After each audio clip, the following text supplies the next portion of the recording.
Olá, crianças! Tudo bem? Aqui é o tio Marcos e nós estamos começando mais um culto infantil. Hoje o tema é muito interessante.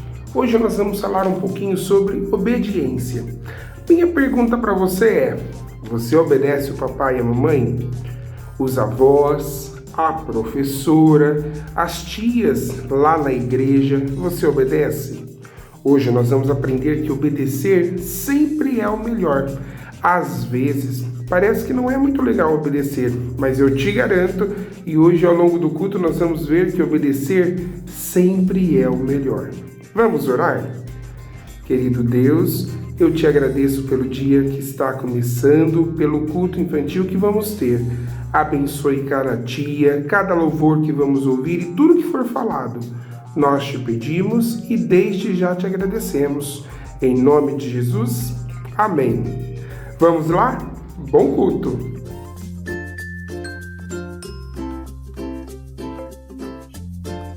Há muito tempo atrás, o povo de Deus foi escravizado no Egito. Eles ficaram tanto tempo por lá que acabaram aprendendo com os egípcios a fazerem muitas coisas erradas que não agradavam a Deus. Mas Deus libertou o seu povo e precisou lembrá-los dos seus ensinamentos para que eles voltassem a ser pessoas especiais e ajudassem outros povos a conhecerem sobre o amor do Criador.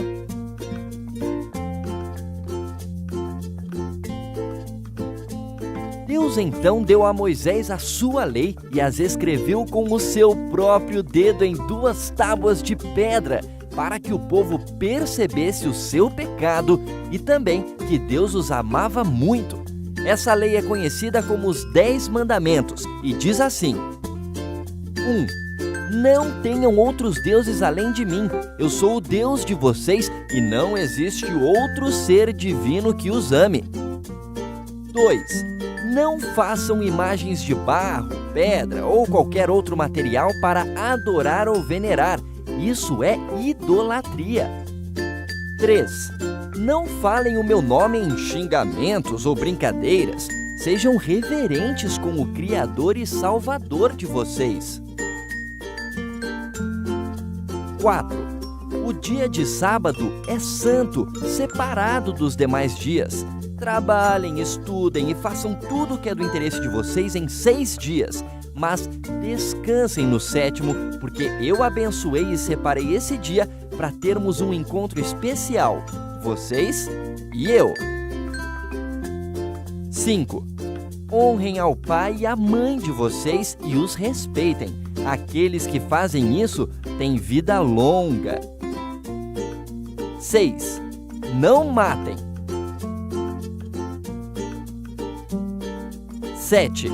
Não cometam adultério.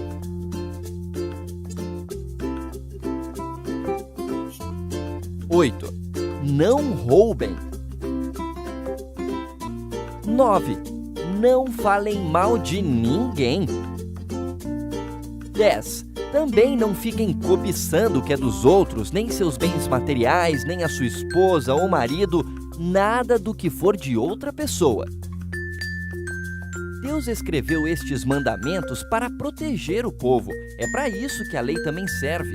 Ela nos orienta, nos revela que temos pecado e nos ajuda a ter uma vida mais saudável e feliz. Deus tem reservado muitas bênçãos especiais para aqueles que o amam e fazem a sua vontade. Experimente!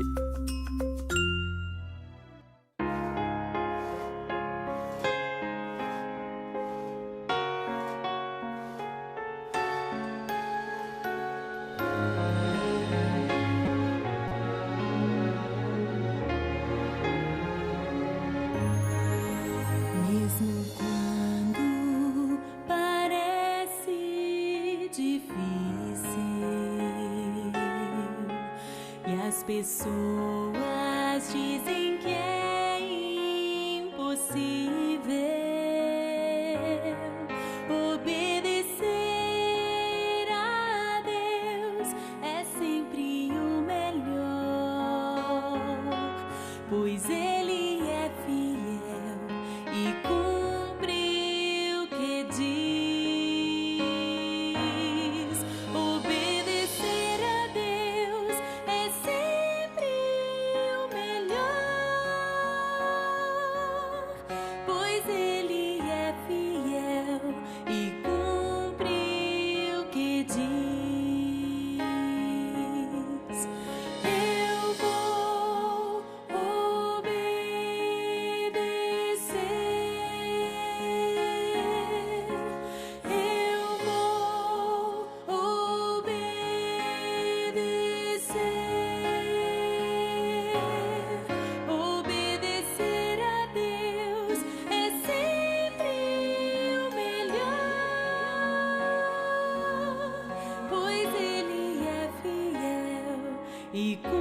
cumpre o que diz.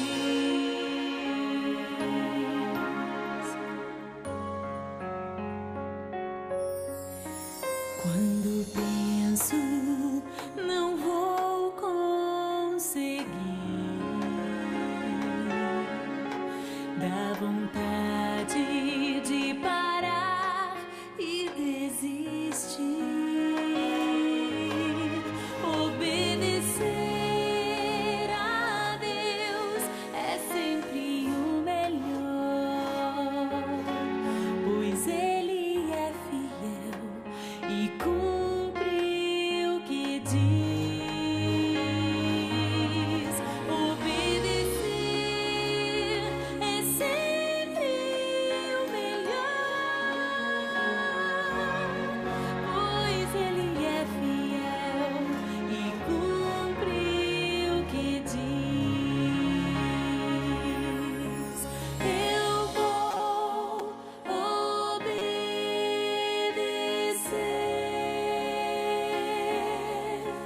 Eu vou obedecer.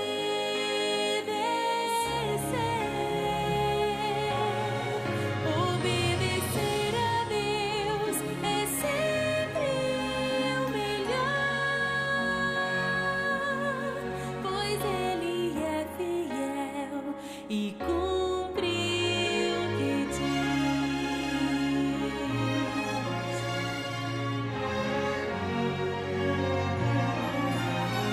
Em tudo que Deus fala, Ele nunca falha. Posso confiar.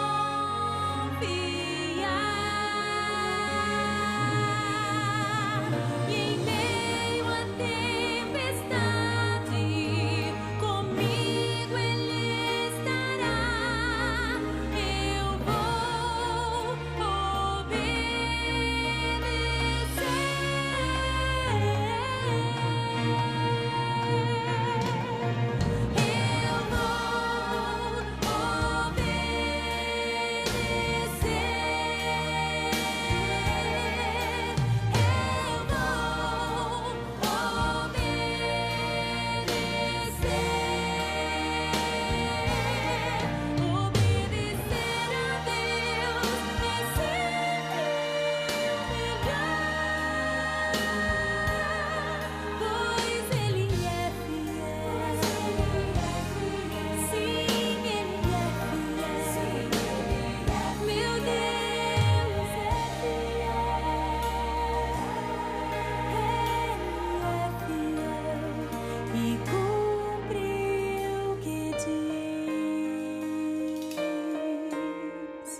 Olá, crianças! Tudo bem com vocês? Eu espero que sim.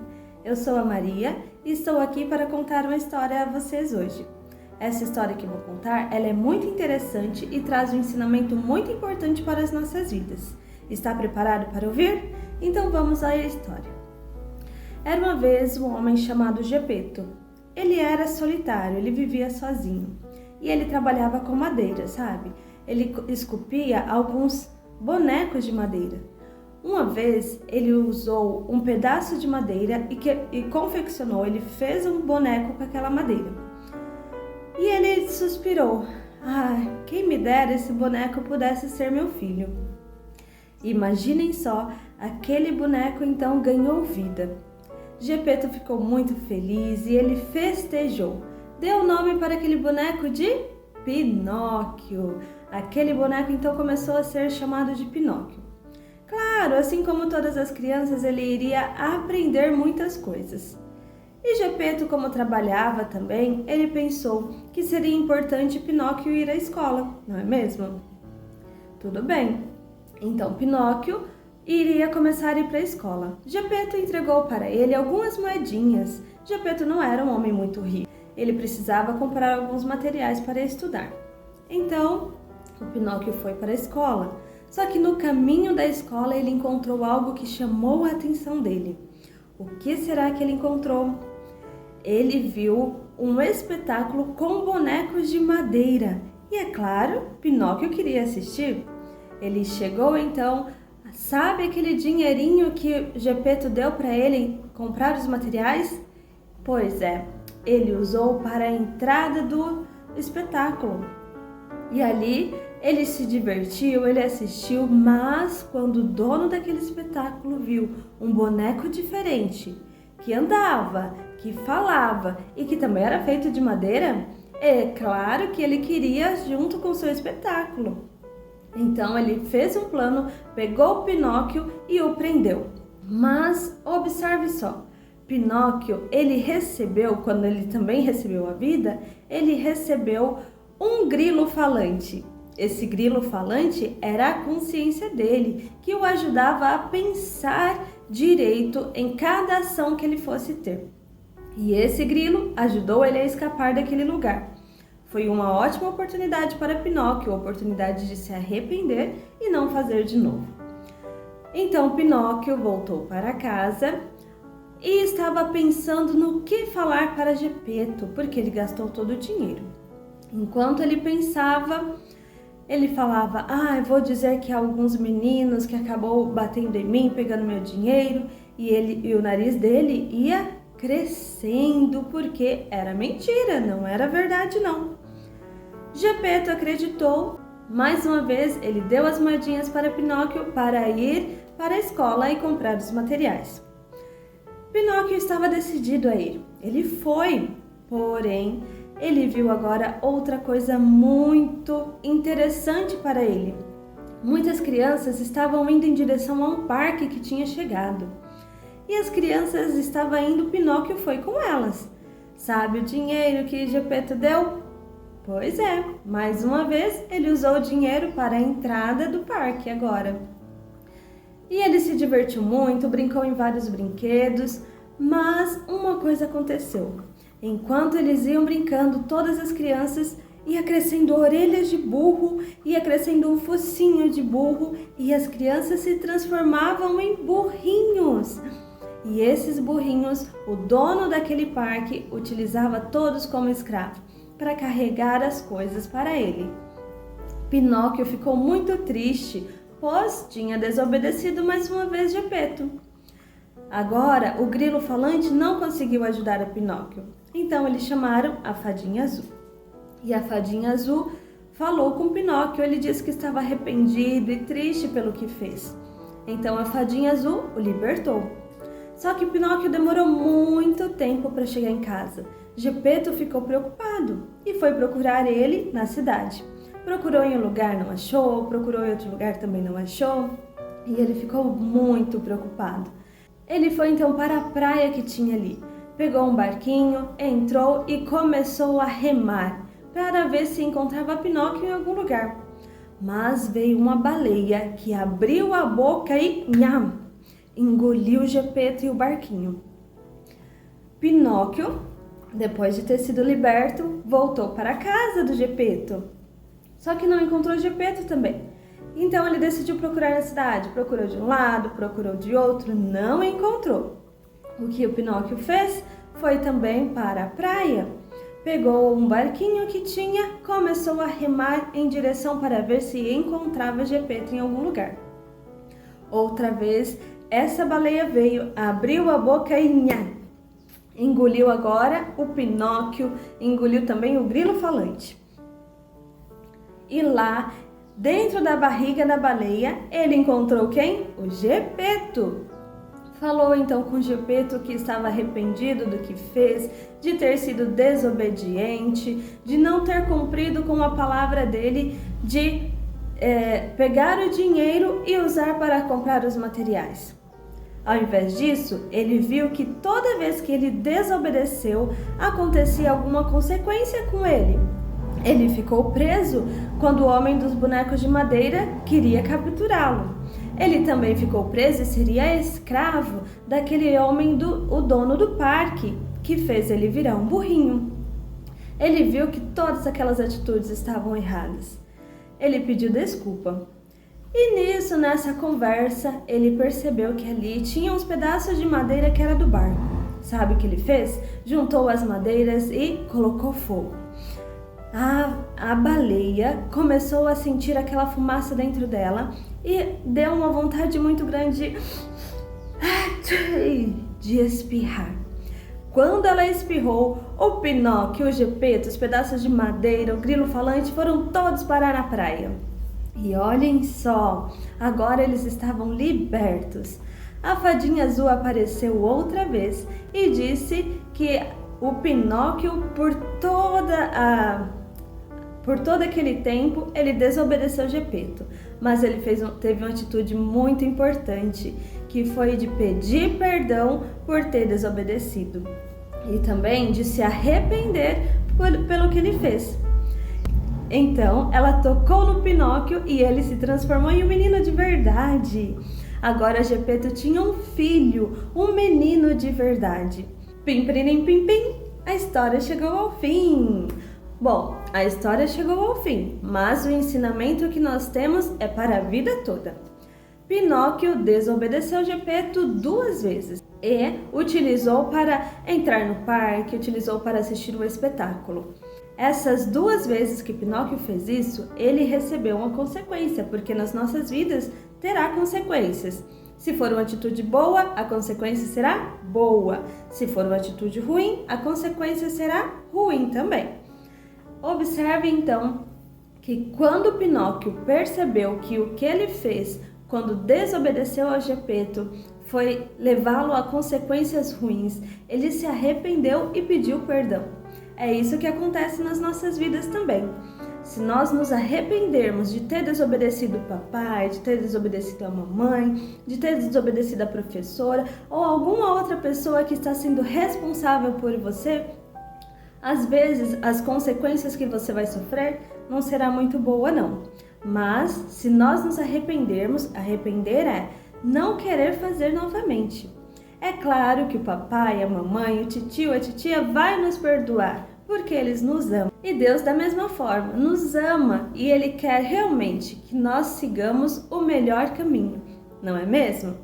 Então, crianças, encerro a minha história aqui. Espero que vocês tenham gostado muito. Um beijão e até a próxima. Tchau, tchau! Olá papai, olá mamãe, meu nome é Débora, eu sou professora e hoje estou aqui para conversar com você um pouquinho sobre ensino remoto.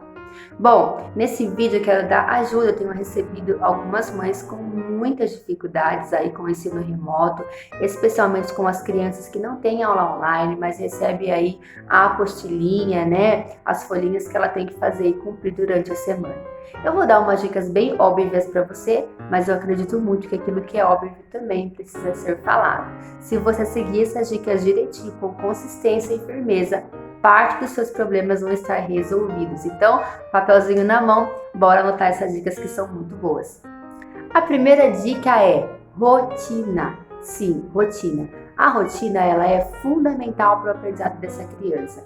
Não apenas para o aprendizado formal na escola, mas a rotina ajuda a sua criança a se organizar, a não ficar ansiosa e ter aí um ambiente mais calmo, né, na sua casa. Então coloque uma rotina para sua criança, sente com ela e converse. Se ela ainda não tem essa rotina, nunca é tarde. Isso você pode fazer agora, nesse momento. Chamar ela e falar, filhinho ou filhinha, a partir de hoje você vai ter uma rotina de estudos. Então separa aí um momento do seu dia, se possível de manhã, onde a criança acabou de acordar e está com a energia lá em cima e com a mente livre, seria melhor ainda. Se não, qualquer horário que para você, na sua rotina aí, se encaixe legal. Outra coisa importante é, se essa criança não precisa de ajuda, a partir do 3º aninho elas começam a ficar um pouquinho mais independentes, você pode deixar ela fazer sozinho, porém, ao final do dia, sempre confira lá na apostilinha dela se ela realmente fez as atividades. Se não, se a sua criança precisa muito da sua ajuda, faça uma rotina onde você possa estar com ela. Eu sei que a maioria das mamães trabalha, se você não tem ninguém para te ajudar, nem que você faça aí durante a noite, depois que você chegue, o mínimo de tempo possível que você consiga sentar com ela, para que a sua criança não saia prejudicada, porque quem vai se prejudicar muito vai ser o seu filho. a sua filha. Eu sei que isso não é fácil, mas sua criança precisa da sua ajuda. Coloque uma rotina para vocês dois aí se ajudarem nesse tempo, ok? Segunda dica é, coloque o uniforme nessa criança. Se você tem o uniforme da escola aí, tá guardadinho, quando for para essa criança estudar, explique para ela que agora ela vai colocar o uniforme porque ela vai estudar. Você vai ver que ela vai até gostar da ideia. Isso vai trazer para ela um senso de responsabilidade. Ela vai lembrar do ambiente da escola e vai ajudar bastante. A próxima dica é, se o tempo for maior do que 1 hora, ou até mesmo 1 hora, você pode dar 10 minutinhos de intervalo para ela, onde ela pode levantar, tomar água, brincar com o cachorrinho, fazer qualquer outra coisa para se distrair, para que esse tempo não seja tão pesado e tão maçante para essa criança. Outra coisa muito importante, não abra concessões. A sua criança ela é muito inteligente, você sabe disso. E ela vai insistir, especialmente aí no comecinho da sua rotina nova com a sua criança. Ela vai pedir muitas vezes para não estudar, vai falar que está com dor, que está com sono, que está cansada. Mas tudo isso é para te convencer a fazer concessões. E se você fizer uma vez, você vai fazer sempre e você vai ter ainda mais dificuldade com a sua rotina. Seja firme e consistente, especialmente aí nas primeiras semanas, porque depois vai virar algo quase que automático. Outra coisa importante é, faça a criança entender que os estudos também é responsabilidade dela também, não apenas da escola, não apenas do professor. Sim, a situação é muito difícil, não era para ser dessa maneira, mas é o que temos no momento. Então faça a sua criança chamar também a responsabilidade para ela. A criança também faz parte do processo de ensino-aprendizagem. Então faça com que ela entenda isso. Converse com ela e fale, filho, filha, a responsabilidade não é apenas da escola. Aquilo que você tem que fazer, eu não vou fazer e a sua professora, o seu professor também não. Para encerrar, eu sei que esse momento não é fácil, só que você precisa entender. A pessoa mais prejudicada dessa história, se não estudar, se não cumprir com os prazos, não se esforçar muito, vai ser o seu próprio filho. Eu tenho certeza que você como pai não quer isso. Então eu sei que não é fácil. Se você não tem tanto apoio, tanta ajuda, você vai ter que se esforçar ainda mais para que o seu filho, para que a sua filha não seja tão prejudicada. Então, arrume um lugar calmo e tranquilo para o seu filho estudar. Você não precisa ter aí o melhor lugar, o melhor ambiente, uma mesa, um computador, mas você pode arrumar a mesa da sua cozinha, fazer naquele momento um lugar para ela estudar, um ambiente calmo, tranquilo, com uniforme, 1 horinha por dia, com firmeza, com consistência, colocando o uniforme e dando um tempinho aí para ela respirar. Isso vai ajudar muito. Se eu pudesse resumir tudo isso aqui, eu colocaria 2 palavras: rotina e responsabilidade. Rotina e responsabilidade. Se você fizer essas 2 coisas, fazer com que o seu filho, a sua filha crie responsabilidade através da rotina diária, parte dos seus problemas vão estar resolvidos, tá bom? Isso é de verdade. Eu faço isso aqui na minha casa com a minha filhinha, com uma outra forma de rotina para a idade dela. Qualquer pai, qualquer mãe pode fazer uma rotina com o seu filho. Isso é bom para qualquer situação. Então faça isso e depois você vai me contar, que com certeza te ajudou muito. Que Deus abençoe a sua vida, a sua criança, os seus estudos, os estudos dos seus filhos. Em nome de Jesus. Beijo, até mais. Chegamos ao final do nosso culto infantil. Espero que você tenha aprendido acerca da importância da obediência. Lembrando que Jesus é o nosso exemplo em obediência. A Bíblia diz que até a morte de cruz ele obedeceu. E em todos os sentidos e em todas as áreas da vida, aquele que obedece sempre se dá bem. A palavra de Deus traz um montão de normas que tem como propósito abençoar-nos. Em obedecer, nós teremos vida em todos os sentidos. Ao desobedecer, com certeza algo de ruim acontece. O Antigo Testamento, os 10 mandamentos, trazia uma promessa de bênção para aqueles que obedecessem às normas da lei. E no Novo Testamento também não é diferente. Gente criança, gente grande, sejamos obedientes sempre. Vamos orar? Deus, em o nome de Jesus, te damos graças por tudo quanto o Senhor nos tem feito, por tudo quanto o Senhor nos tem proporcionado. Perdoa-nos naquilo que erramos, que falhamos, e ajuda-nos a cada dia viver e ser para a glória do Teu nome, andando em obediência à Tua palavra, às autoridades, aos nossos pais. Peço também pelas muitas pessoas que estão enfermas, peço a bênção do Senhor em todo sentido sobre cada criança, sobre cada família, na certeza de que nos escuta, de que nos aceita e estará agindo. Nós te dizemos muito obrigado, Deus, no nome de Jesus. Amém. Amém. Até a próxima. Tem um montão de lives gravadas aí para trás no nosso canal, tá certo? Assista elas. Deus abençoe.